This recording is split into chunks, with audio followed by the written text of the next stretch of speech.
Welcome to Sunil Chemistry Zone.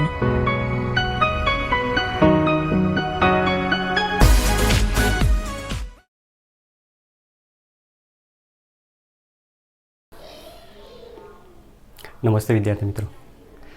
Next topic છે આજનો આપણો બળતણ કોષ. બરાબર, છેલ્લે આપણે લાસ્ટ ટોપિક પ્રાથમિક કોષ, દ્વિતીય કોષ વિશે ભણી ગયા. હવે આપણે ટોપિક જોઈશું આજે પોઈન્ટ નંબર 3 જે આની અંદર આપેલો છે બળતણ કોષ વિશે.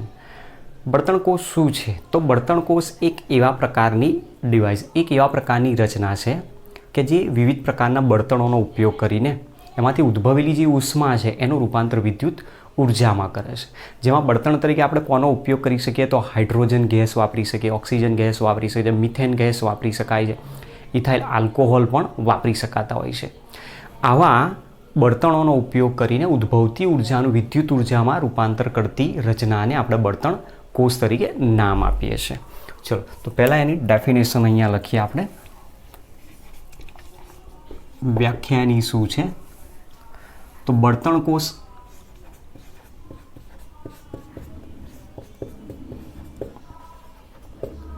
એક એવી રચના છે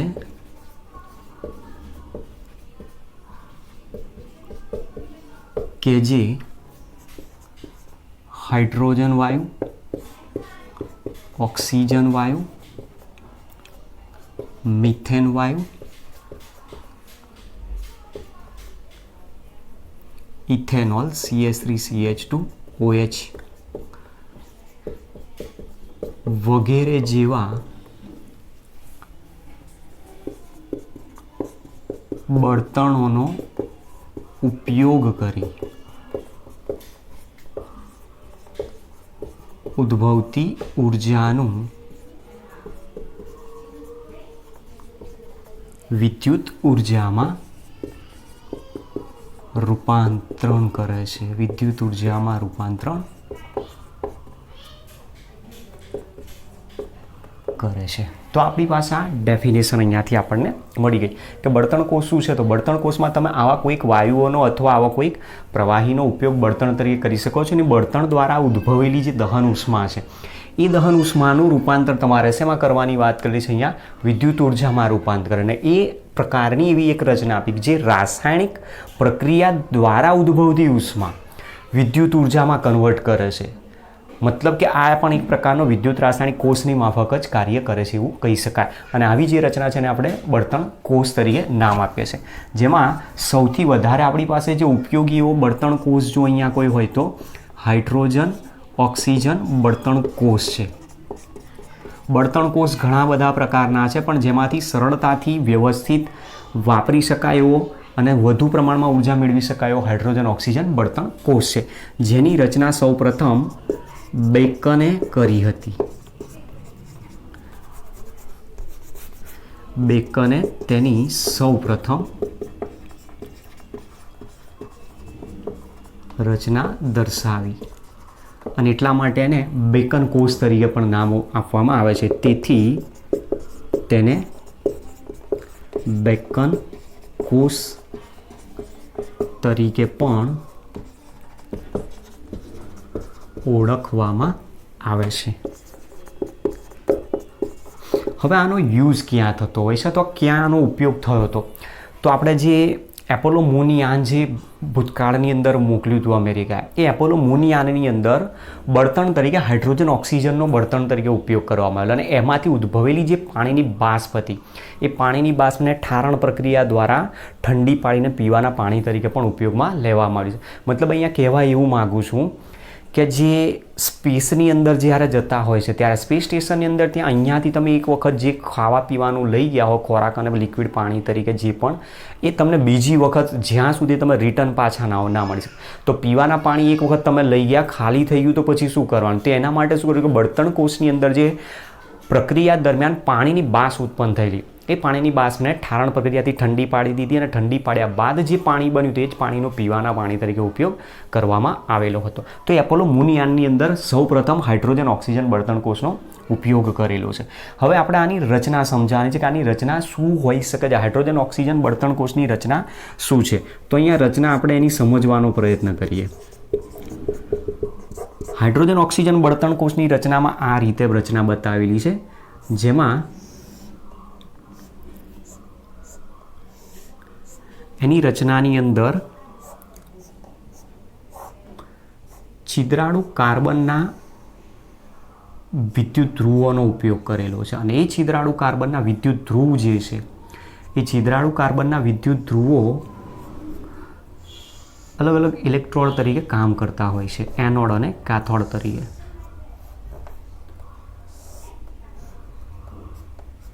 એમાં અહીંયા એક કાર્બનનો ઇલેક્ટ્રોડ ગોઠવેલો છે, બીજો એક કાર્બનનો ઇલેક્ટ્રોડ અહીંયા ગોઠવેલો છે અને આ જે વિદ્યુત ધ્રુવો છે એ વિદ્યુત ધ્રુવો કેવા છે તો છિદ્રાળુ કાર્બનના વિદ્યુત ધ્રુવો તરીકે નામ આપેલું છે. આપણને છિદ્રાળુ છે એટલે આને આપણે આ રીતે દર્શાવી શકીએ છીએ. તો આવા બે છિદ્રાળુ કાર્બનના ઇલેક્ટ્રોડનો એમાં ઉપયોગ કરવામાં આવેલો છે, જેમાંથી આ એક ઇલેક્ટ્રોડ જે છે કે જે ઇલેક્ટ્રોડ એનોડ તરીકે વધશે અને આ બીજો જે ઇલેક્ટ્રોડ છે જે કેથોડ તરીકે વધશે. હવે જે એનોડ તરીકે છિદ્રાળુ કાર્બનનો પડદો વાપરેલો છે એ છિદ્રાળુ કાર્બનના પડદાની અંદર પ્લેટિનમ ધાતુ પાવડર સ્વરૂપે એક ઉદ્દીપક તરીકે વાપરેલી હોય. સામે જે કેથોડ તરીકે છિદ્રાળુ કાર્બનનો પડદો છે એની અંદર પ્લેટિનમ અને Ag2O મિશ્રણ એક ઉદ્દીપક તરીકે વાપરવામાં આવે. અહીંયા તમે પ્લેટિનમની જગ્યાએ પેલેડિયમ જેવી ઉદ્દીપકીય ગુણધર્મ ધરાવતી ધાતુ પણ વાપરી શકો છો, જેમાં એનોડ ઉપર બહારથી હાઇડ્રોજન ગેસ પસાર કરવામાં આવતો હોય છે અને કેથોડ ઉપર બહારથી ઓક્સિજન ગેસ પસાર કરવામાં આવતો. હવે આ કઈ રીતે યાદ રહે તો તમારે આ પોઈન્ટ યાદ રાખવાનો છે. H2O2 બળતણ કોષની અંદર H2O2 છે, આપણે એનોડ અને કેથોડ એ રીતે શરૂઆતમાં લખીએ. એનોડ પહેલો બોલીએ છીએ અને કેથોડ પછી બોલીએ છીએ. તો આ જ વસ્તુ તમારે યાદ રાખવાની કે એનોડ ઉપર હાઇડ્રોજન ગેસ અને કેથોડ ઉપર ઓક્સિજન ગેસ પસાર કરવામાં આવતો હોય છે. હવે આ જે બે છિદ્રાળુ કાર્બનના ઇલેક્ટ્રોડ તૈયાર કર્યા એ ઇલેક્ટ્રોડની મધ્યમાં અંદર વચ્ચેના ભાગમાં અહીંયા સાંદ્ર આલ્કલીનું દ્રાવણ ભરેલું હોય છે. સાંદ્ર આલ્કલી તરીકે કોનો ઉપયોગ કરી શકાય તો સાંદ્ર આલ્કલી તરીકે સાંદ્ર NaOH અથવા સાંદ્ર KOHનું દલીય દ્રાવણ અહીંયા ભરી શકીએ છીએ. અને આ જે બે ઇલેક્ટ્રોડ છે એ ઇલેક્ટ્રોડનું જોડાણ તમે વિદ્યુતવાહક તાર મારફતે આ રીતે બહાર કરી શકો છો, જેમાં અહીંયા કેમિકલ રિએક્શન્સ હશે એનોડ કેથોડ ઉપર ઓક્સિડેશન રિડક્શન પ્રક્રિયા થવાથી અને ઉદ્ભવતી જે ઉર્જા હશે એ ઉર્જાનું તમે અહીંયા વિદ્યુત ઉર્જામાં રૂપાંતરણ કરી શકો છો. સાથે સાથે પ્રક્રિયા દરમિયાન અહીંયાથી જે પ્રક્રિયાઓ થશે એમાં H2O પણ ઉત્પન્ન થશે અને H2O કયા સ્વરૂપે હોય બાષ્પ સ્વરૂપે હશે. એ જ પાણીની બાષ્પને એપોલો મોનિયાનની અંદર ઠારણ પ્રક્રિયાથી પીવાના પાણી તરીકે ઉપયોગમાં લે. તો આ રીતની આપણને બળતણ કોષની એક આખી રચના આપી, જે રચના બેકન નામના સાયન્ટિસ્ટે સૌથી પહેલાં આપેલી હોવાથી એને બેકન કોષ તરીકે પણ ઓળખવામાં આવે છે. હવે જ્યારે તમે આવી રીતે એની રચનાને તૈયાર કરીને એનોડ અને કેથોડનું જ્યારે જોડાણ કરશો ત્યારે આ જે બે વિદ્યુત ધ્રુવ અહીંયા તૈયાર થાય એનોડ અને કેથોડ, આ એનોડ અને કેથોડનું જ્યારે જોડાણ કરીશું આપણે એ જોડાણ કરીશું એટલે એ પ્રક્રિયા શરૂ કરશે. પ્રક્રિયા શરૂ કરશે એટલે એનોડ ઉપર ઓક્સિડેશન પ્રક્રિયા થશે, કેથોડ ઉપર રિડક્શન પ્રક્રિયા થાય. કઈ રીતે પ્રક્રિયા થાય છે તો સમજીએ. એનોડ આપેલું છે, એનોડ ઉપર ઓક્સિડેશન કોનું થાય H2 ગેસનું. સાથે સાથે તમે અહીંયા વિદ્યુત વિભાજ્ય પદાર્થ લીધો છે. અહીંયા વિદ્યુત વિભાજ્ય તરીકે આપણે NaOH અને KOH નો ઉપયોગ કર્યો. તો આ બેમાંથી કોઈ પણ વાપરેલો હશે, પોઝિટિવ આયન નેગેટિવ આયન ઉત્પન્ન થાય તો નેગેટિવ આયન એનોડ તરફ ગતિ કરીને ઓક્સિડેશન પ્રક્રિયામાં ભાગ લઈ શકશે. તો હાઇડ્રોજન ગેસ જે અહીંયા વપરાય છે એનું ઓક્સિડેશન થશે અને સાથે સાથે એની જોડે અહીંયાથી દ્રાવણમાં રહેલા ઇલેક્ટ્રોલાઇટમાંથી 4OH માઇનસ પણ પ્રક્રિયામાં ભાગ લેશે અને એ પ્રક્રિયા દરમિયાન એનું ઓક્સિડેશન થવાથી 4 મોલ H2O + 4 ઇલેક્ટ્રોન ઉત્પન્ન કરાવશે. તો આ રીતની આખી એક ઓક્સિડેશન પ્રક્રિયા થાય. ત્યાર પછી કેથોડ ઉપર એ ઇલેક્ટ્રોન વહન પામતા ગતિ કરશે. તો 4 ઇલેક્ટ્રોન કેથોડ તરફ જશે. કેથોડ ઉપર જશે તો કેથોડ ઉપર રિડક્શન કોનું થાય ઓક્સિજનનું. હવે આમાંથી તો પોઝિટિવ આયન કેથોડ તરફ જાય પણ પોઝિટિવ આયન અને H2O નો H+ આયન બેમાંથી રિડક્શન પોટેન્શિયલ કોનું વધારે? તો H2Oના H+ આયન તરીકે ગણી શકાય. તો H2Oનું ત્યાં રિડક્શન થાય. તો ઓક્સિજનની સાથે સાથે H2O પણ પ્રક્રિયામાં ભાગ લેશે. તો કેટલા મોલ H2O વપરાશે? ત્યાં 2 મોલ H2O વપરાશે અને એના દ્વારા પ્રક્રિયા થશે. તો પ્રક્રિયા થશે એટલે રિએક્શનમાં અહીંયાથી 4 મોલ OH- આયન ઉત્પન્ન કરાવશે. તો તમે આની અંદર જોઈ શકો છો, જુઓ કે હાઇડ્રોજન એનું ઓક્સિડેશન થયું, H2Oમાં કન્વર્ટ થયું, પણ પ્રક્રિયામાં કોની સાથે એને પ્રક્રિયા કરી? OH-. તો પ્રક્રિયામાં હાઇડ્રોજન 4 ને 4 8 8 hydrogen, 4 oxygen 4 oxygen, minus negative charge અહીંયા 4 છે, અહીંયા નેગેટિવ ચાર્જ 4. એ જ પ્રમાણે આની અંદર પણ જુઓ, ઓક્સિજન 2 ને 2 4 4 oxygen, hydrogen 4 4 hydrogen, negative charge -4 -4. પ્રક્રિયા બેલેન્સ છે. અને આની જ્યારે નેટ રિએક્શન લેવામાં આવે તો જે બળતણ કોષમાં આપણને રેડોક્સ પ્રક્રિયા જોવા મળે, એ રેડોક્સ પ્રક્રિયા આ રીતની થશે. ઇલેક્ટ્રોન કેન્સલ કરી દો, OH- કેન્સલ કરી દો, H2 અહીંયા 2 મોલ છે, અહીંયા 4 મોલ, તો 2 મોલ કેન્સલ થઈ જશે, 2 મોલ બાકી રહેશે. તો નિપજ મળશે H2 gas plus O2 gas will gives 2H2O liquid. અને સાથે સાથે આ પ્રક્રિયા દરમિયાન 571.70 કિલો જૂલ જેટલી ઉર્જા પણ ઉદ્ભવે છે. અથવા આ પ્રક્રિયાને તમે અહીંયાથી 1 મોલ કરી દો hydrogen, H2 gas plus 1/2 O2 gas gives H2O liquid થાય. અને આ જે પ્રક્રિયા થાય છે એ પ્રક્રિયાનો પ્રમાણિત કોષ પોટેન્શિયલ, એનોડ અને કેથોડ પ્રક્રિયાના પોટેન્શિયલનો તમે કુલ સરવાળો કરશો એટલે પોટેન્શિયલ 1.23 વોલ્ટ જેટલો આપણને મળે છે. તો બળતણ કોષનો પ્રમાણિત રીતે પોટેન્શિયલ કેટલો ગણવાનો? બળતણ કોષનો પોટેન્શિયલ છે 1.23 વોલ્ટ જેટલો. આ તમારે ધ્યાન રાખવાની છે એક વસ્તુ. હવે આ જે પ્રક્રિયા આપેલી છે એ પ્રક્રિયાની અંદર કીધું છે કે હાઇડ્રોજન અને ઓક્સિજન વચ્ચેની પ્રક્રિયા દરમિયાન H2O ઉત્પન્ન થાય ત્યારે આ જે H2O ઉત્પન્ન થશે એ કયા સ્વરૂપે હશે? વરાળ સ્વરૂપે, બાષ્પ સ્વરૂપ. મતલબ એનું રીઝન શું છે કે અહીંયા ઉર્જા ઉત્પન્ન થાય છે 571.70 કિલો જૂલ. આટલી ઊંચી તાપમાને પાણીનું બાષ્પમાં રૂપાંતર થઈ જતું અને એ બાષ્પ અહીંયાથી ઉત્પન્ન થાય છે. જે બાષ્પને તમે કલેક્ટ કરીને શુદ્ધ પાણી સ્વરૂપે એનો ઉપયોગ પણ કરી શકો છો. તો આ રીતની આપણને પ્રક્રિયા આપેલી છે. જે પ્રક્રિયામાં તમે જુઓ, એનોડ ઉપર 4 ફેરાડે જેટલો વિદ્યુત જથ્થો પસાર કરવામાં આવે છે, તો 2 હાઇડ્રોજન વપરાય છે. અથવા તમે અહીંયાથી 1 મોલ હાઇડ્રોજન જો વાપરશો તો 2 ફેરાડે વિદ્યુત જથ્થો પસાર કરશે. એ જ પ્રમાણે અહીંયા જો 1 મોલ ઓક્સિજન વાપરવો હોય તો અહીંયા સામે 4 ફેરાડે વિદ્યુત જથ્થાની જરૂર પડતી હોય છે. આના પરથી પણ ક્વેશ્ચનો પૂછાઈ શકે છે.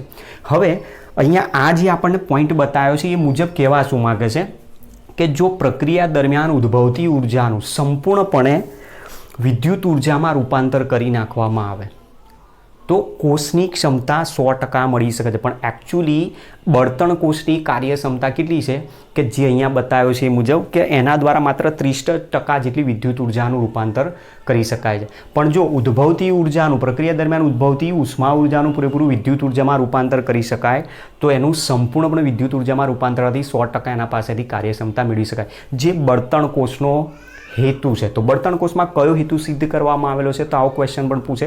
તો બળતણ કોષમાં પ્રક્રિયા દરમિયાન ઉદ્ભવતી ઉર્જાનું સમગ્રપણે જો સંપૂર્ણપણે વિદ્યુત ઉર્જામાં રૂપાંતર કરી નાખવામાં આવે તો 100% વિદ્યુત ઉર્જા મેળવી શકાય છે, જે બળતણ કોષનો હેતુ તરીકે દર્શાવેલો છે આપણે. હવે અહીંયા જે આપણને બળતણ કોષ બતાવ્યો છે એ બળતણ કોષના કેટલાક ફાયદા પણ છે આપણી પાસે. હવે એના શું ફાયદા છે એ પણ આની અંદર દર્શાવીએ. તો બળતણ કોષના કેટલાક ફાયદા આપણને જે જોવા મળે છે એમાંનો એક ફાયદો શું છે કે બળતણ કોષમાં H2 ગેસ અને O2 ગેસ સતતપણે આપણે મેળવી શકીએ છીએ. સતતપણે ઉમેરી શકાતો હોવાથી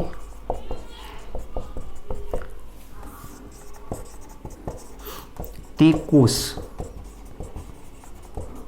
મૃત થતો નથી.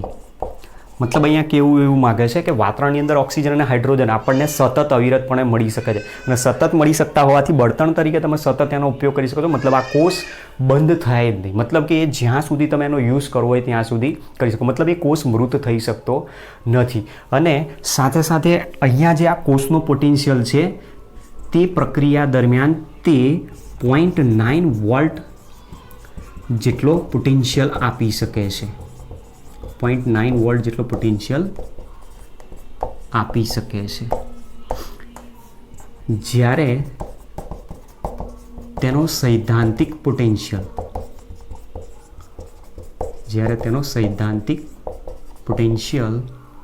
1.23 વોલ્ટ છે. બરાબર, આપણી પાસે જે અહીંયા કેલ્ક્યુલેશન બતાવ્યું છે રિએક્શનને મુજબ એનો પોટેન્શિયલ કેટલો છે 1.23 વોલ્ટ છે. ચલો બીજા નંબરમાં આનો એક બીજો ફાયદો શું છે તો પાવર સ્ટેશનોની જેમ હવાનું પ્રદૂષણ કરતો નથી, કારણ કે પાવર સ્ટેશનની અંદર ગેસિયસ કેટલાક લિબરેટ થતા હોય છે જે વાતાવરણમાં ભળવાથી પ્રદૂષણ ફેલાશે. જ્યારે અહીંયા શું ઉત્પન્ન થાય? પાણીની બાષ્પ દ્વારા એટલું બધું પ્રદૂષણ થતું નથી. ચલો ત્યાર પછી આ કોષ દ્વારા 70 થી 80% જેટલી કાર્યક્ષમતા મેળવી શકાય છે. તો મતલબ આપણને અહીંયા એવું કહે છે કે આ જે કોષની બનાવટ આપેલી છે એ કોષ માત્ર ને માત્ર આપણને 35 થી 40% જેટલી એની કાર્યક્ષમતા આપી શકે છે. પણ જો ઉદ્ભવેલી ઉર્જાનું વિદ્યુત ઉર્જામાં રૂપાંતર કરીએ તો એની કાર્યક્ષમતા વધી શકે છે અને એ અહીંયા સમજાવી છે આપણે કે જેની કાર્યક્ષમતા તમે 70 થી 80% જેટલી મેળવી શકો છો. હવે આના ઉપરથી આપણને ક્વેશ્ચન અહીંયાથી પૂછાય છે, બળતણ કોષની ક્ષમતા. દાખલો પણ પૂછે છે, શોર્ટ ક્વેશ્ચન MCQમાં પણ આવેલો છે.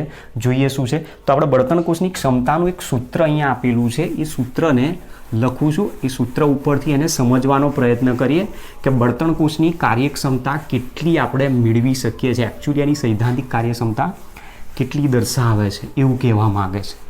સમજવાનો પ્રયત્ન કરીએ.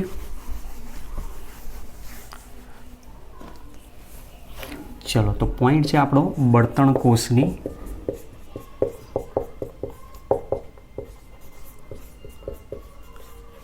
કાર્યક્ષમતા, જેને આપણે ઈટા તરીકે દર્શાવીએ છીએ. તો બળતણ કોષની કાર્યક્ષમતાનું સૂત્ર eta is equal to ΔG/ΔH into 100 તરીકે દર્શાવે છે. હવે ધ્યાન રાખવાનું છે તમારે, અહીંયા બે રીતે પૂછી શકે. એક ઈટાનું સૂત્ર તમે અહીંયા લખ્યું છે એની જગ્યાએ આ રીતે પણ હોઈ શકે, ΔG/ΔH પર્સન્ટેજમાં. આપણે મોટાભાગે આનું અહીંયાથી હટાવી દઉં છું. હવે સૂત્ર આપણે ધ્યાન રાખવાનું, MCQમાં હશે ત્યારે સૂત્ર 4 અલગ અલગ હશે. ત્યારે મેઇન કન્ફ્યુઝન ક્યાં? અહીંયા માઇનસ હશે, ક્યારેક કાર્યક્ષમતા માઇનસમાં આવે જ નહીં. એક નંબર એ કન્ફર્મેશન અહીંયાથી કન્ફ્યુઝન દૂર થઈ. નંબર 2, જે અહીંયા સૂત્ર હશે ક્યારેક ΔH પણ ΔG પણ આપેલું હશે. તો હવે એ તમારે ખાસ ધ્યાન રાખવાનું. કઈ રીતે ધ્યાન રાખશો એના માટે તમે ABCDમાં આલ્ફાબેટ ક્રમમાં એને યાદ રાખો. પહેલો G આવે પછી H આવે છે. ક્લિયર? ચલો તો એ પ્રમાણે તમે એની બળતણ કોષની કાર્યક્ષમતા યાદ રાખી શકો. જેના માટે અહીંયા આપણી પાસે જે પ્રક્રિયા છે એ પ્રક્રિયા છે H2 gas plus 1/2 O2 gas gives H2O liquid. આ પ્રક્રિયાની વાત કરું. જે પ્રક્રિયા માટેનો એન્થાલ્પી ફેરફાર ΔH is equal two -285.8 kilo joule પ્રતિ મોલ આપણે ઓલરેડી થર્મોડાયનેમિક્સમાં ભણીને આવેલા છીએ. હવે મારે અહીંયા કોની જરૂર છે? ΔGની. તો ΔG ઇઝ ઇક્વલ ટુ શું આવશે? -NF E0 સેલ, જ્યાં N બરાબર તમે કેટલા લેશો તો ઇલેક્ટ્રોનનો ફેરફાર 2. બરાબર, જે પ્રક્રિયા આપી છે એ પ્રક્રિયા મુજબ તમે જુઓ. અહીંયા હાઇડ્રોજન 2 મોલ હતા તો 4 ઇલેક્ટ્રોન બતાવે. કેટલા કરી દીધા? 1 મોલ હાઇડ્રોજન, તો ઇલેક્ટ્રોન અડધા થઈ જશે, મતલબ 2 આવશે. N બરાબર 2, F બરાબર 96, 500 કુલમ લઈ લો અને E0 સેલ જે આપણે ઓલરેડી શોધી નાખેલો છે 1.23 વોલ્ટ જો લેવામાં આવે તો E is equal two -2, 96, 500 coulomb, 1.23 volt is equal two, જ્યારે તમે આની કેલ્ક્યુલેશન કરશો ત્યારે એનો જે જવાબ આવશે -239.30 કિલો જૂલ, 237.30 કિલો જૂલ પ્રતિ મોલમાં આવશે. મતલબ એકચ્યુઅલી જવાબ તમારો કેટલો આવશે? 237 30 જૂલ પહેલાં આવશે, જેને તમે કિલો જૂલમાં કન્વર્ટ કરશો તો 237.30 કિલો જૂલ પ્રતિ મોલ આની વેલ્યુ મળશે. જેના આધારે તમે ઈટાની વેલ્યુ શોધો. Therefore eta is equal to minus delta જીની વેલ્યુ પહેલાં લખીએ -237.30 ભાગ્યા -285.8 ગુણ્યા 100. ધેરફોર ઈટા બરાબર જેની વેલ્યુ શોધશો એટલે 83% જેટલી તમને મળી શકે છે, જે અહીંયા આપણને સમજાવ્યું છે 70થી 80% જેટલી એની કાર્યક્ષમતા આપણે મેળવી શકીએ. તો કેલ્ક્યુલેશન કરીએ ત્યારે બળતણ કોષની કાર્યક્ષમતા કેટલી આવી શકે છે? 83% જેટલી હોઈ શકે. તો આ એક ક્વેશ્ચન તમારે યાદ રાખવાનો છે કે બળતણ કોષની કાર્યક્ષમતા શોધવા માટેનું સૂત્ર શું છે. સાથે સાથે આ બે રિએક્શન પણ તમારે યાદ રાખવાની. હવે રિએક્શનને યાદ રાખવાની કેમ, એનું રીઝન સમજાવો. એક એક્ઝામ્પલથી સમજવાનો પ્રયત્ન કરીએ. જુઓ, રિએક્શન્સ બંને અહીંયા રહેવા જ દઉં છું હમણાં.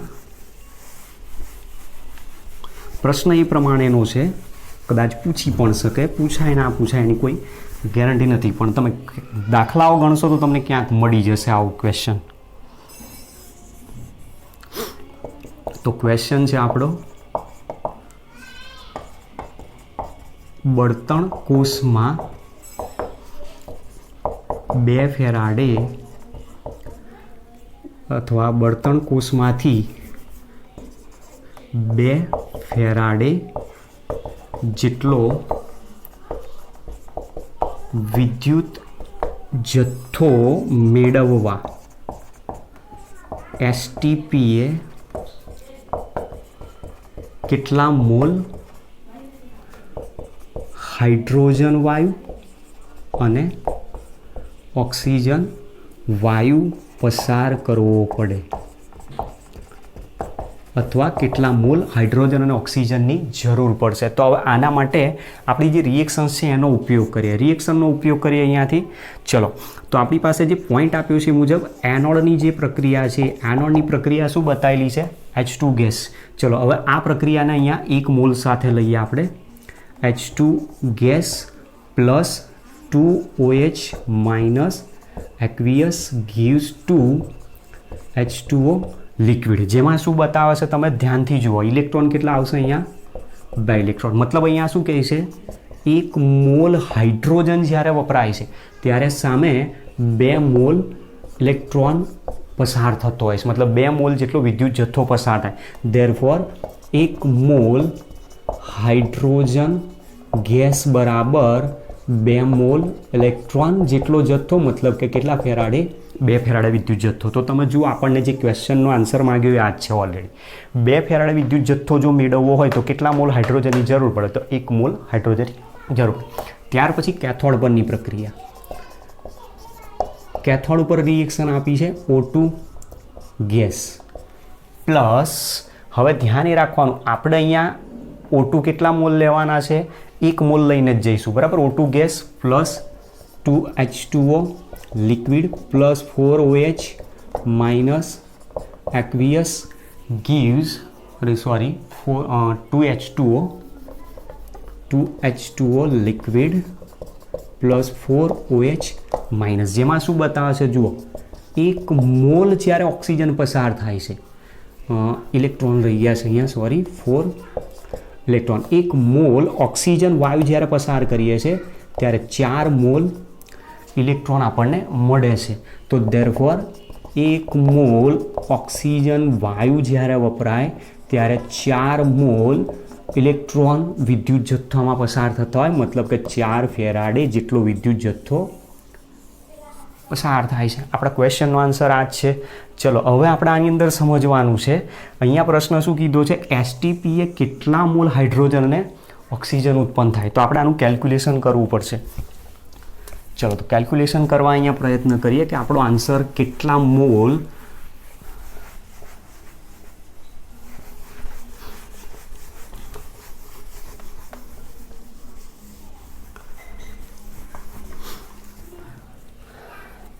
હવે અહીંયા મોલની જગ્યાએ હું શબ્દમાં ચેન્જ કરી નાખું છું, બરાબર. કેટલા લીટર હાઇડ્રોજન ગેસ અને ઓક્સિજન ગેસ ઉત્પન્ન થાય છે. ક્વેશ્ચન આપણે આ રીતનો છે. ચલો, તો આપણું જે ઇક્વેશન છે અહીંયાથી આને શરૂ કરીએ, જેની અંદર આપણને શું બતાવે છે? એસટીપીએ 1 મોલ હાઇડ્રોજન બરાબર 22.4 લીટર થાય. તો આની અંદર જુઓ 2 ફેરાડે જેટલો વિદ્યુત જથ્થો પસાર કરવામાં આવે તો 2 ફેરાડે જેટલો વિદ્યુત જથ્થો પસાર કરતો 1 મોલ હાઇડ્રોજન વાયુ ઉત્પન્ન થાય. તો મતલબ કેટલા હાઇડ્રોજન ગેસની જરૂર પડશે? 22.4 લીટર જેટલા ગેસની જરૂર પડશે. ચલો પછી બીજો કેથોડની જે પ્રક્રિયા આપી તે કેથોડ માટેની રિએક્શન બતાવીએ. તો કેથોડમાં O2 gas +2 H2O liquid +4 electron gives 4OH aqueous. જેમાં શું બતાવે છે? 1 મોલ O2 4 મોલ ઇલેક્ટ્રોન, મતલબ કે 1 મોલ ઓક્સિજન વાયુ પસાર થાય અથવા 1 મોલ ઓક્સિજન વપરાય ત્યારે 4 મોલ ઇલેક્ટ્રોન જેટલો વિદ્યુત જથ્થો પસાર થાય છે. મતલબ કે અહીંયા 4 ફેરાડે જેટલો વિદ્યુત જથ્થો પસાર થાય છે એવું કીધું. હવે આપણે તો કેટલા જોયા છે? 2 ફેરાડે. તો ધેરફોર 2 ફેરાડે જેટલો વિદ્યુત જથ્થો પસાર કરે તો કેટલા મોલ આવી શકે? તો is equal two 2 into 1/4 is equal to 1/2 mall, મતલબ કે 0.5 મોલ હું કહી શકું છું. ચલો હવે આના ઉપરથી કહી શકીએ STP એ 1 મોલ O2 બરાબર 22.4 લીટર. તો ધેરફોર 1/2 મોલ O2 બરાબર 22.4 ગુણ્યા 1/2 બરાબર 11.2 લીટર O2 ગેસ વપરાય છે એવું આપણે અહીંયા જવાબ શોધવાનો છે. તો આપણો જવાબ જે છે એ આ રીતનો છે કે બળતણ કોષમાંથી 2 ફેરાડે જેટલો વિદ્યુત જથ્થો મેળવવા એસટીપીએ કેટલા લીટર હાઇડ્રોજન ગેસ અને ઓક્સિજન ગેસ પસાર કરવો પડે? તો હાઇડ્રોજન ગેસ કેટલો પસાર કરવો પડે? 22.4 લીટર અને ઓક્સિજન કેટલો? 11.2 લીટર જેટલો પસાર કરવો પડશે. તો આ ક્વેશ્ચન આપેલો છે આપણને આ રીતે બળતણ કોષ માટેનો છે. હવે પછીનો નેક્સ્ટ ક્વેશ્ચન છે એના ઉપર આપણે જઈએ. ક્ષારણની પ્રક્રિયાનો ટોપિક આપ્યો છે, બરાબર. ત્યાં સુધી તમારો જે ક્વેશ્ચન છે એ તમે નોંધી લો કે કઈ રીતનો પ્રશ્ન આમાં પૂછી શકે છે. એટલે આપણો પ્રશ્ન અહીંયા શું બતાવવાનો છે? આપણે મોલની જગ્યાએ અહીંયા શબ્દ શું કરી નાખીશું? કેટલા લીટર હાઇડ્રોજન ગેસ અને ઓક્સિજન ગેસ પસાર કરવો પડશે. ઓકે,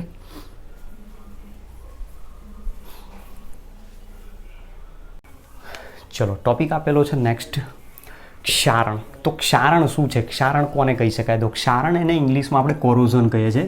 ક્ષારણનો સીધો જ ગુજરાતી આપણે શબ્દ જે વાપરીએ છીએ કટાઉ, જેના માટે શબ્દ વાપરીએ છીએ. હવે કટાઉ કોના અર્થમાં કહે? ક્ષારણ કોને કહી શકાય? તો કોઈ પણ ધાતુ પરમાણુ જે ધાતુ આપેલો એ ધાતુની સપાટી જ્યારે વાતાવરણના સીધા સંપર્કમાં હોય ત્યારે ધાતુના પરમાણુઓ પોતાનો ઇલેક્ટ્રોન હવામાં ઓક્સિજનને દાન કરે છે અને એની સપાટી પર ઓક્સાઇડનું પડ બનાવે છે, જે ઘટનાને આપણે ક્ષારણ કહીએ છીએ. અથવા ધાતુની સપાટી ખુલ્લા વાતાવરણના સીધા સંપર્કમાં હોય છે, જેના કારણે વાતાવરણમાં રહેલા વાયુ એના ઉપર આક્રમણ કરતા હોય અને એ આક્રમણના કારણે ધાતુની સપાટી ઉપર ઓક્સાઇડ, કાર્બોનેટ, સલ્ફાઇડ અથવા સલ્ફેટ જેવા સંયોજનો બને છે, જે ઘટનાના કારણે એની સપાટી ખવાતી જાય છે અને એને જ આપણે ક્ષારણ તરીકે નામ આપીએ છીએ. તો પહેલાં એની વ્યાખ્યા લખીએ, ડેફિનેશન એની શું હોઈ શકે? તો ધાતુની સપાટી પરના પરમાણુઓ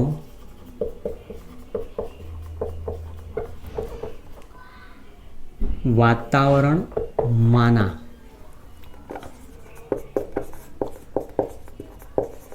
ઓક્સિજનને ઇલેક્ટ્રોન દાન કરી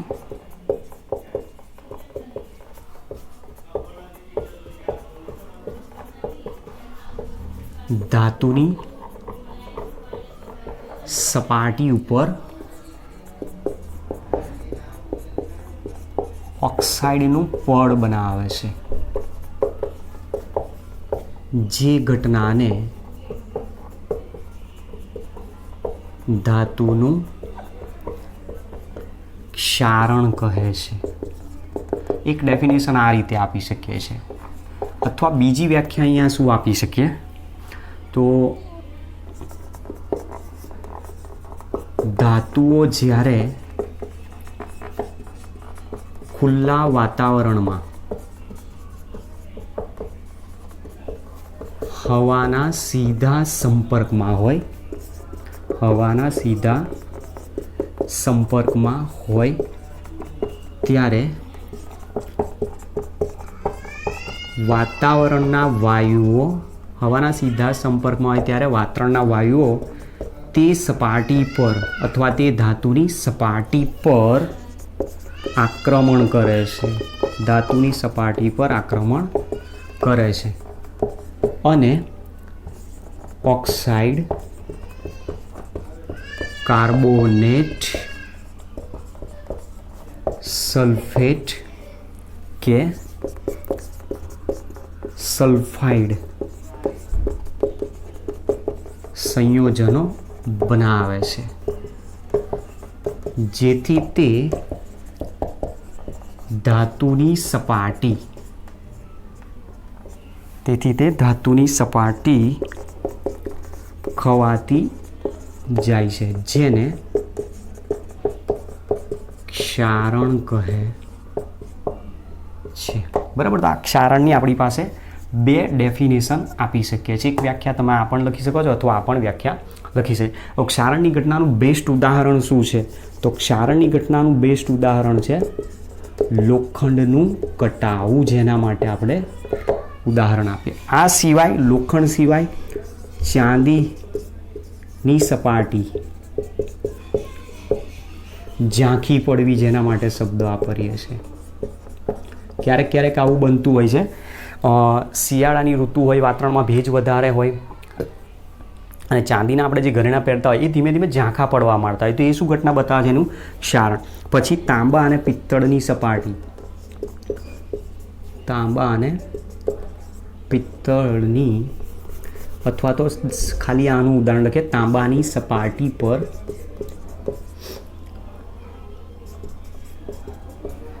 લીલા રંગનું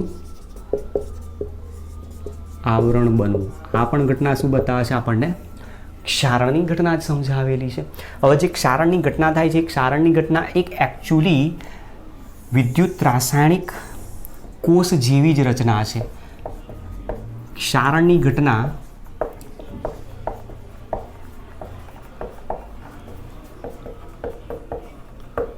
લોખંડના કટાઉને આધારે અથવા લોખંડના કટાઉની ઘટનાને આધારે સરળતાથી સમજાવી શકાય છે. અને લોખંડના કટાવાની જે ઘટના છે, એક પ્રકારની વિદ્યુત રાસાયણિક થિયરી ઉપર આધારિત છે, જે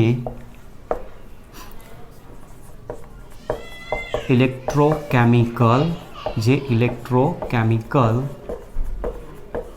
થિયરીને આધારે સમજાવી શકાય છે. બરોબર. હવે કઈ રીતે લોખંડ ઉપર કાટ લાગે છે, આપણે એ પ્રક્રિયાને સમજવાનો પ્રયત્ન કરીએ. તો સમજવામાં, દાખલા તરીકે આપણી પાસે આ એક લોખંડની સપાટી આપી છે. જે લોખંડની સપાટીમાં અહીંયા એક ભાગ એવો બતાવ્યો છે જે ખાંચાવાળો છે. મતલબ ખાંચાવાળો ભાગ એટલે શું કીધો? કે જ્યાં એની ભાગ ઉપર કાં તો કોઈક વસ્તુ ઠોકાયેલી હોય અથવા એના ઉપર કશું વાગેલું હોય, અથવા કે જે જગ્યા ઉપર એના પરમાણુની ગોઠવણી અનિયમિત હોય, મતલબ ત્યાં એક પ્રકારની અનિયમિતતા જોવા મળે. અને જ્યાં ગોઠવણીમાં અનિયમિતતા ઉદ્ભવતી હોય ત્યાં હંમેશા એ પરમાણુઓની સપાટી સક્રિય વધારે. તો આ જે ભાગ બતાવેલો છે સક્રિયતા ઓછી હોય આની, જ્યારે આની સક્રિયતા વધારે, એ જ પ્રક્રિયામાં ભાગ લેશે. આવી એક આપણને એક સપાટી બતાવેલી છે લોખંડના ટુકડા દ્વારા, અથવા કોઈક પાત્ર લીધું હશે અને એ સપાટી પર અહીંયા શું કરેલું છે કે જે સપાટી અહીંયા એક સક્રિય છે અને સક્રિય સપાટી હોવાના કારણે આ એક એનોડ તરીકે વર્તશે. હવે એનોડ તરીકે વર્તશે તો થશે શું? ધાતુનું ઓક્સિડેશન થાય.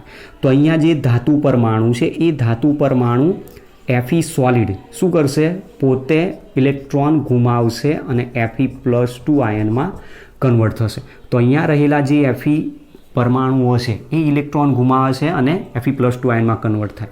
એ જ રીતે બીજો એક Fe સોલિડ છે, ઇલેક્ટ્રોન ગુમાવશે અને Fe+2 આયનમાં કન્વર્ટ થાય. અને અહીંયાથી જે ઉદ્ભવેલા 4 ઇલેક્ટ્રોન છે એ ઇલેક્ટ્રોન ધાતુના બંધારણમાં વહન પામશે. ધાતુમાં ઇલેક્ટ્રોન સરળતાથી વહન પામી શકે અને એ વહન પામતા પામતા શું કરશે, બીજી સપાટી તરફ જશે. હવે ધ્યાન એ રાખવાનું કે અહીંયા જે ભાગમાં એનોડ તરીકે વર્તે છે એ ભાગ પોતે ઓક્સિડેશન પ્રક્રિયા દ્વારા જે ઇલેક્ટ્રોન મુક્ત કરે છે એ ઇલેક્ટ્રોન ધાતુની જે બેમાંથી કોઈ એક સપાટી છે, આપણે જો અહીંયાથી બતાવ્યો તો તમે બેમાંથી કોઈ પણ જગ્યાએ મોકલી શકો. માનો કે મેં અહીંયાથી Fe+2 બતાવ્યો, F બનતો બતાવ્યો છે, તો અહીંયા રહેલા ઇલેક્ટ્રોન ગતિ પામતા પામતા આ તરફ જશે અને એ ઇલેક્ટ્રોન ગતિ પામીને ત્યાં જશે ત્યારે ઘટના શું બનશે કે એ ઇલેક્ટ્રોન હવામાંના ઓક્સિજન સાથે પ્રક્રિયા કરશે. તો અહીંયા હવામાંનો જે ઓક્સિજન વાયુ છે એ ઓક્સિજન સાથે પ્રક્રિયા કરશે અને ઓક્સિજન H+ આયનની હાજરીમાં 4 ઇલેક્ટ્રોન મેળવીને એમાંથી 2 મોલ H2Oમાં એનું રૂપાંતર કરી નાખશે.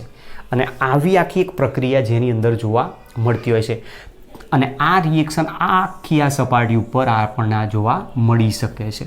હવે બીજી ઘટના શું બનશે કે જે Fe+2 આયન બન્યો છે એ Fe+2 આયન પોતે ઓક્સિજનને ઇલેક્ટ્રોન દાન કરી દેશે અને રૂપાંતર કરી નાખશે પોતાનું Fe+3માં. અને એ જે Fe+3 છે, બરાબર, અહીંયા ઘટના શું બની શરૂઆતમાં, તો આપણે અહીંયા કીધું કે જે આ ખાંચાવાળો ભાગ આપેલો છે લોખંડના સળિયા ઉપરનો માની લઈએ, તો એ સળિયા ઉપર ખાંચાવાળો ભાગ છે એમાં પરમાણુની ગોઠવણીમાં અનિયમિતતા હોવાથી એ સક્રિય સ્થાન તરીકે હતા અને એ સક્રિય સ્થાન ઉપર રહેલા Feના પરમાણુઓ જે મેં અહીંયા બતાવ્યા છે એ સક્રિય સ્થાન ઉપર રહેલા Feના પરમાણુઓ શું કરે છે, ઇલેક્ટ્રોન દાન કરે છે અને ઇલેક્ટ્રોન ગુમાવે છે. ઇલેક્ટ્રોન ગુમાવીને Fe+2 આયનમાં કન્વર્ટ થાય છે.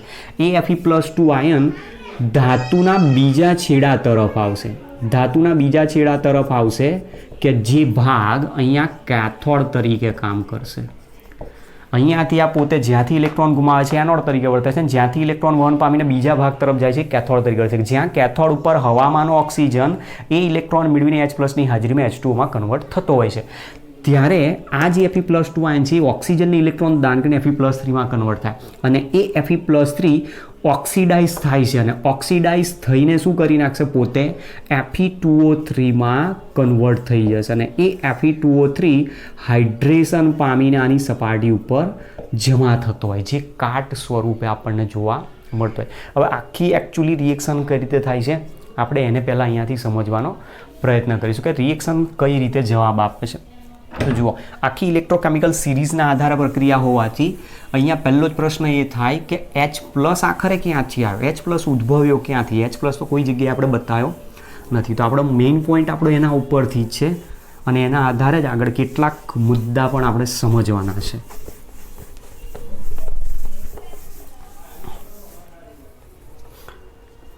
ચલો, તો આખી જે પ્રક્રિયા થાય છે નીચેના તબક્કા મુજબ જોવા મળે છે. વિદ્યુત રાસાયણિક કોષ જે અહીંયા બનાવે છે ક્ષારણની પ્રક્રિયામાં કઈ રીતે આવે છે સમજવું. તો સૌથી પહેલાં શું થાય, વાતાવરણમાં રહેલો જે ભેજ છે, વાતાવરણમાં રહેલો ભેજ જેમાં હવામાંનો ઓક્સિજન અને CO2ને ઓગાળે છે. તો પહેલો પોઈન્ટ આપણો એ આવશે આમાં, વાતાવરણમાંનો ભેજ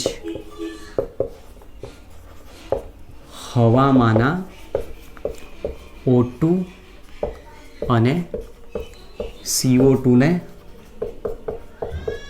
ઓગાળે છે. તો અહીંયાથી પ્રક્રિયા શું થશે, તો જે વાતાવરણમાં રહેલો જે ભેજ છે એ ભેજમાં CO2 જ્યારે દ્રાવ્ય થશે અને CO2 જ્યારે દ્રાવ્ય થશે ત્યારે H2CO3 નું દ્રાવણ બનાવશે જેને આપણે કાર્બોનિક એસિડ કહીએ છીએ. અને આ જે કાર્બોનિક એસિડ છે એ અહીંયા વિદ્યુત વિભાજ્ય તરીકે કામ કરશે અને એ વિદ્યુત વિભાજ્યનું અલ્પ પ્રમાણમાં આયનીકરણ થાય અને આયનીકરણ થશે તેમાંથી 2 H+ આયન ઉત્પન્ન થશે અને એક CO3 આયન આમાંથી ઉત્પન્ન થશે. તો આ જે H+ આયન છે એ જ H+ આયન અહીંયા આપેલો છે. ત્યાર પછી શું થશે કે આની અંદર જે કાર્બોનિક એસિડમાંથી H+ આયન ઉત્પન્ન થયું, H+ આયન શું કરશે, ધાતુની સપાટી ઉપર આવશે અને એ ધાતુની સપાટી ઉપર હવામાંના ઓક્સિજનની હાજરીમાં Fe પરમાણુનું ઓક્સિડેશન થશે. ઉદ્ભવેલ H+ આયનની હાજરીમાં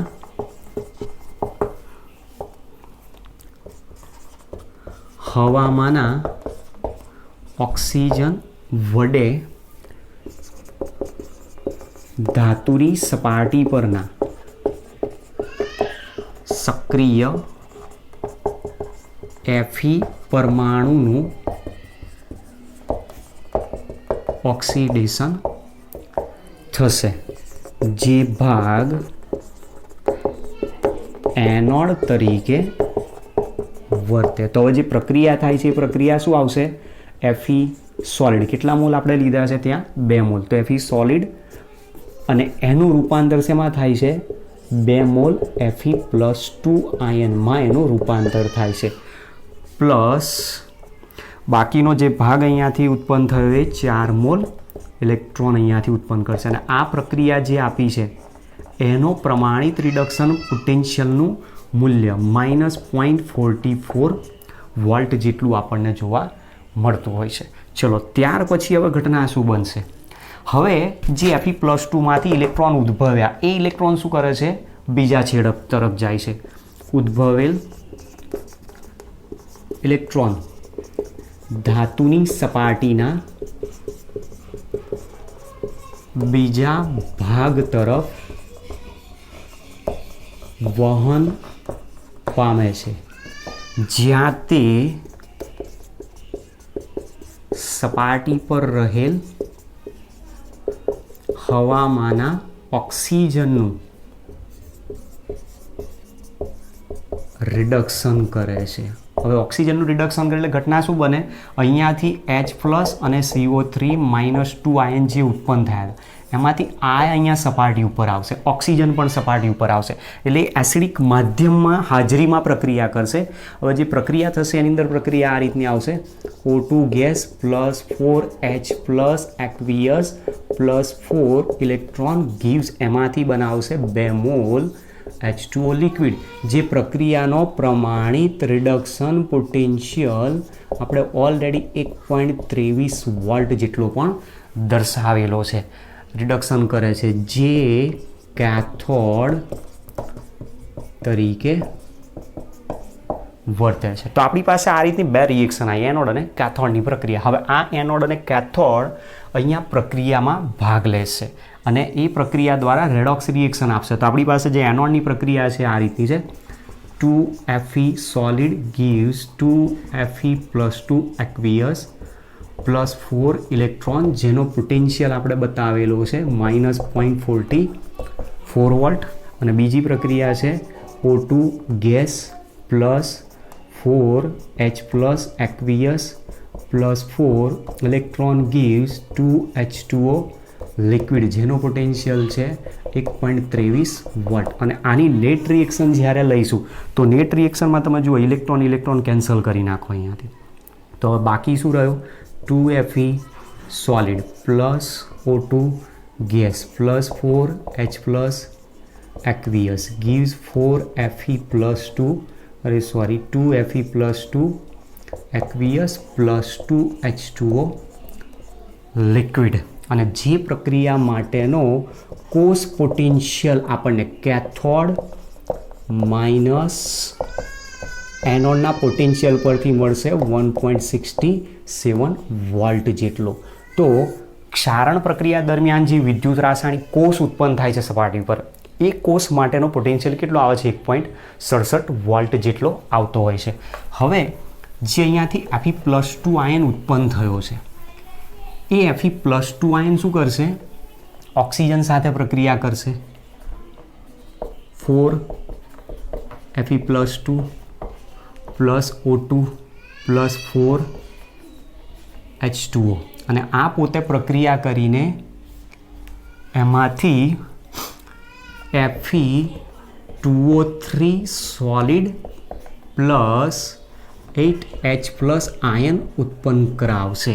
તો અહીંયાથી પ્રક્રિયાને બેલેન્સ કરવી પડશે. ઓક્સિજન 3 × 6, 4 ને 2 6 અને 4 Fe છે. તો આ રીતની આખી એક પ્રક્રિયા થાય જેમાં Fe+2નું રૂપાંતર શેમાં થાય છે? Fe2O3માં. અને જે Fe2O3 બન્યો એમાં Fe કયા આયન તરીકે વધશે? +3 આયન તરીકે. તો Fe શું કરે છે? Fe+2 આયન પોતાનો ઇલેક્ટ્રોન આને આપે છે અને એ પોતાનો ઇલેક્ટ્રોન આપીને Fe+2નું રૂપાંતર Fe+3માં કરી નાખે છે. અને એ જે Fe2O3 બન્યો એ Fe2O3 હવામાંનો જે ભેજ, જે પાણી પ્રક્રિયાઓ દરમિયાન જે બધું ઉત્પન્ન થાય છે હવામાનના ભેજ અને પાણી, એ પાણી સાથે એ પ્રક્રિયા કરશે અને પાણી સાથે પ્રક્રિયા કરીને સંયોજન બનાવશે Fe2O3 into X times H2O, જેને જ આપણે કાટ તરીકે ઓળખીએ છીએ. તો કાટનું સૂત્ર શું થાય? તો Fe2O3 into X times H2 એનું સૂત્ર થતું હોય છે. તો અહીંયા જે જમા થાય છે આ બધો કાટ, એ બધો કાટ અહીંયા જે જમા થાય છે એનું સૂત્ર શું આવશે? Fe2O3 into X times H2O, જેમાં હાઇડ્રેટેડ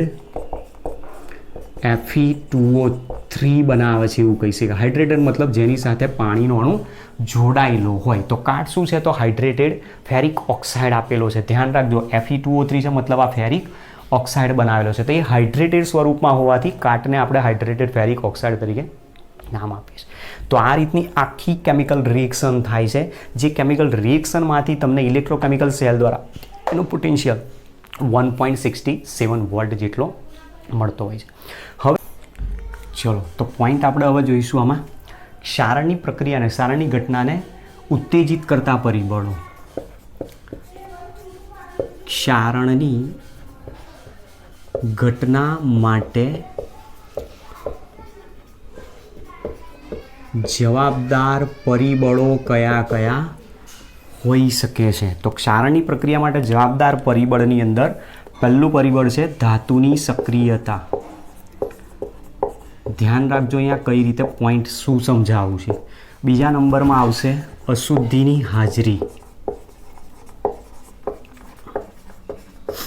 ત્રીજા નંબરમાં O2 અને ભેજની હાજરી. ત્યાર પછી ચોથા નંબરમાં વિદ્યુત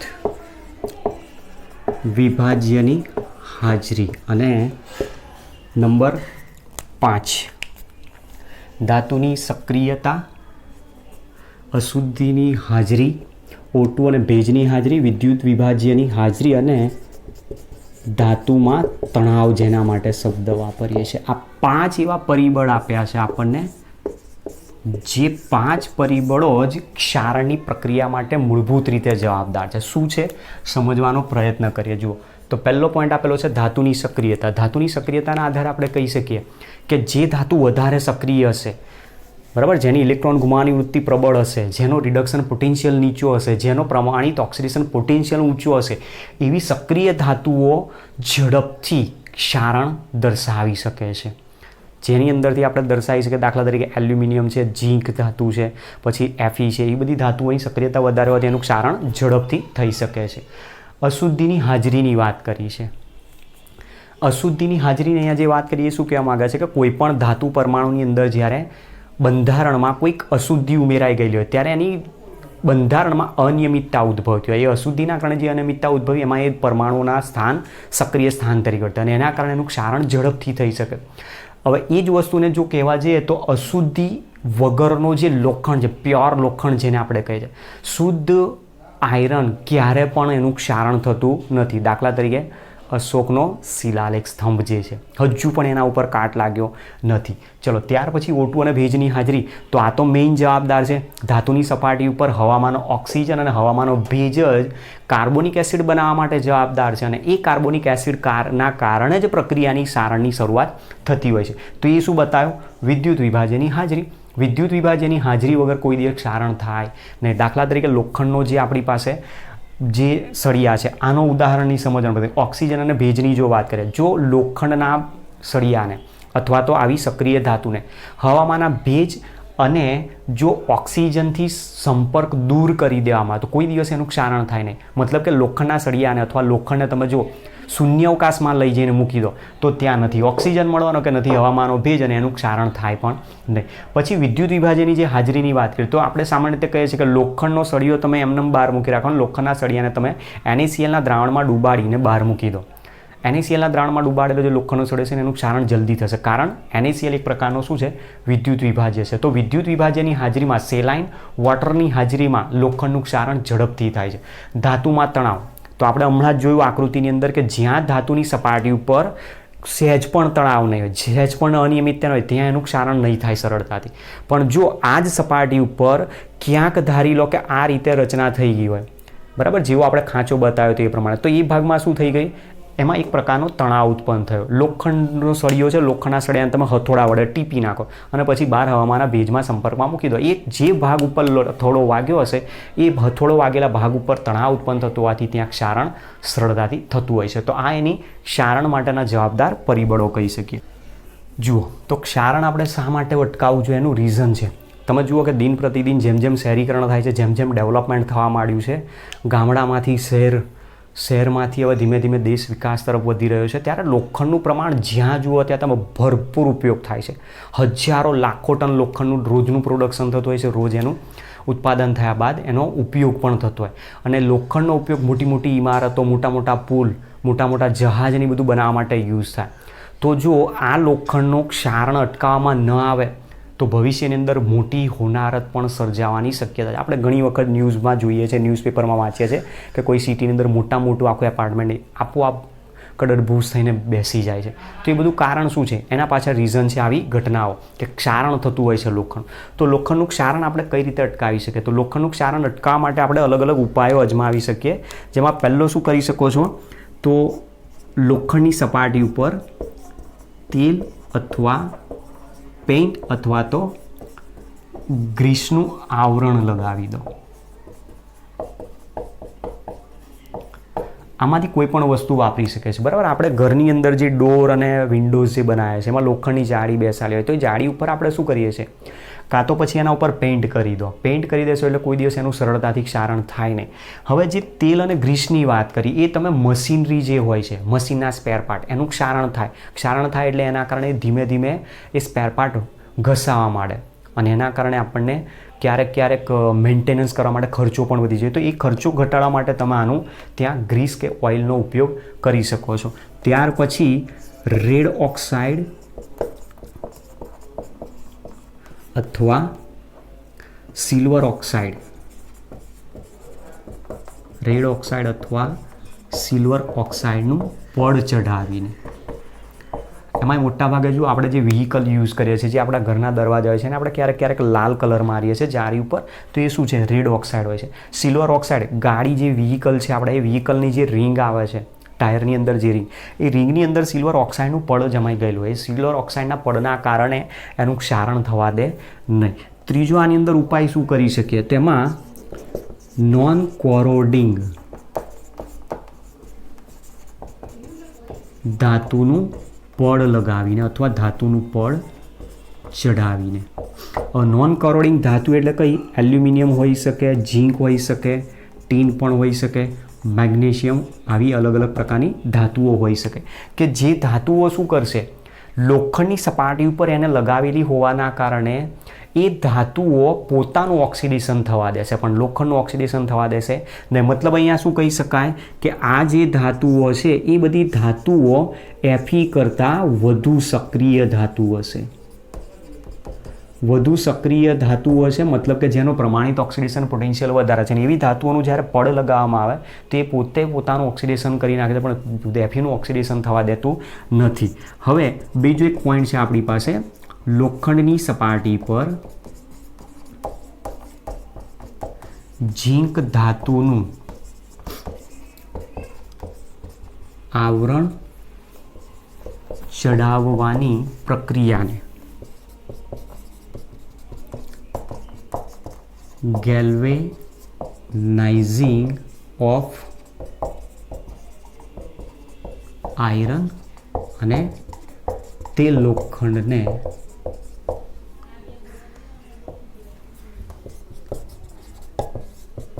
ગેલ્વેનાઇઝ્ડ આયરન કહે છે. તો આ વસ્તુ ક્યાં જોવા મળે? તો આપણે જુઓ કે મોટાભાગે ગામડાની અંદર જ્યારે મકાન ઘર બનાવતા હોય ત્યારે એની છત ઉપર પતરા લાઈન નાખે છે. એ પતરા જે નાખે છે તમે જુઓ કે વર્ષો સુધી વરસાદ, વાતાવરણના ભેજ સાથે સંપર્કમાં હોય, હવાના સાથે સંપર્કમાં હોય, એનું સરળતાથી ક્ષારણ થતું નથી, મતલબ કાટ જલ્દી લાગતો નથી. તો એ જે બતાવે છે એના ઉપર શું હોય? ઝીંક ધાતુનું આવરણ ચડાવી દીધેલું હોય.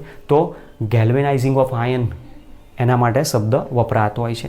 હવે આપણા માટે એક બીજો પણ આની અંદર પ્રશ્ન છે કે બીજું કઈ જગ્યાએ આનો યુઝ કરી શકે તો ક્ષારણ અટકાવવા માટે? તો જમીનની અંદર જ્યારે બોરવેલ કરવામાં આવે, બોરવેલ કરવામાં ત્યારે એની અંદર ઊંડે સુધી લોખંડની પાઇપો ઉતારવામાં આવે. તે લોખંડની પાઇપો ઉતારવામાં ત્યારે એની સાથે મેગ્નેશિયમ અથવા ઝીંક ધાતુ છે એનું જોડાણ કરેલું હોય છે, જેના કારણે એ જમીનની અંદર રહેલો જે ભેજ છે એ ભેજ સાથે સીધા સંપર્કમાં એ પોતે આવે. લોખંડનો સીધો સંપર્ક થવા દે નહીં સરળતાથી, અને એટલા માટે એનું ક્ષારણ અટકાવી શકે. સાથે સાથે જે લોખંડની જે સ્ટીમરો છે જે 24 કલાક દરિયાના પાણીના સંપર્કમાં હોય, એટલે ત્યાં શું છે, વિદ્યુત વિભાજી NaCl છે પુષ્કળ પ્રમાણમાં. તો મતલબ એનું લોખંડનું સરળતાથી ક્ષારણ થઈ જાય. તો તમે જુઓ કે હજારો ટન વજન ધરાવતું જે સ્ટીમર છે એની અંદર કેટલું બધું લોખંડ વપરાયેલું હોય, કેટલું મોટું એની અંદર ખર્ચો થયેલો હોય. તો એ જે લોખંડની સ્ટીમરો છે, લોખંડની સ્ટીમરોની જે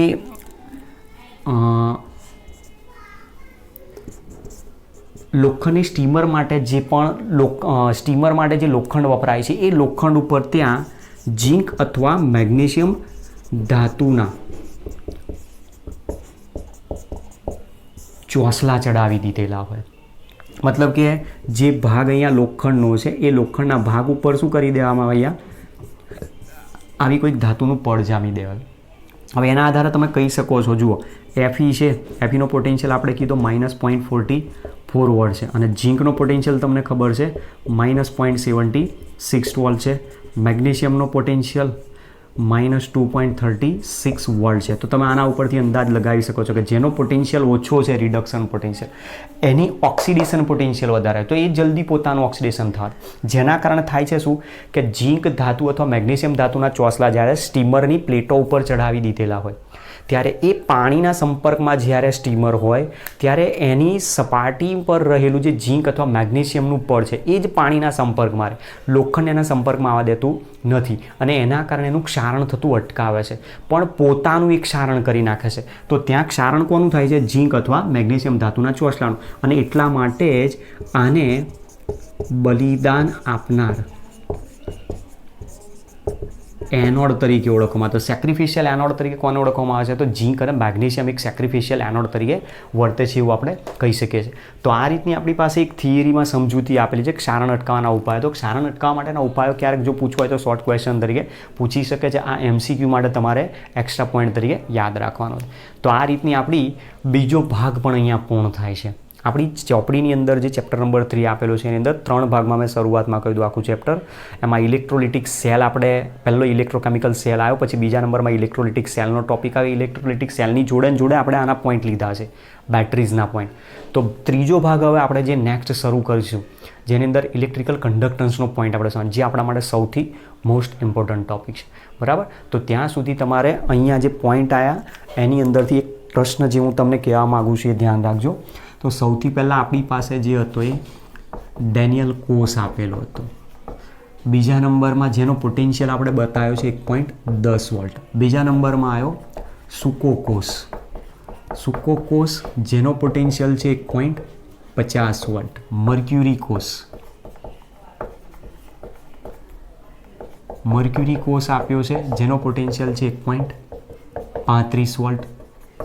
પછી લેડ સંગ્રાહક કોષ જેનો પોટેન્શિયલ છે 2.0 વોલ્ટ. પછી આવ્યો નિકલ કેડમિયમ કોષ જેનો પોટેન્શિયલ છે 1.43 વોલ્ટ. ત્યાર પછી અત્યારે પોઈન્ટ આવ્યો તો બળતણ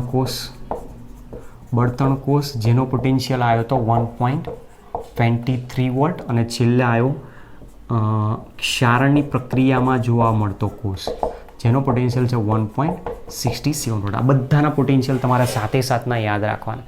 ક્યારેક ક્વેશ્ચન આવો પૂછી દે, આપેલા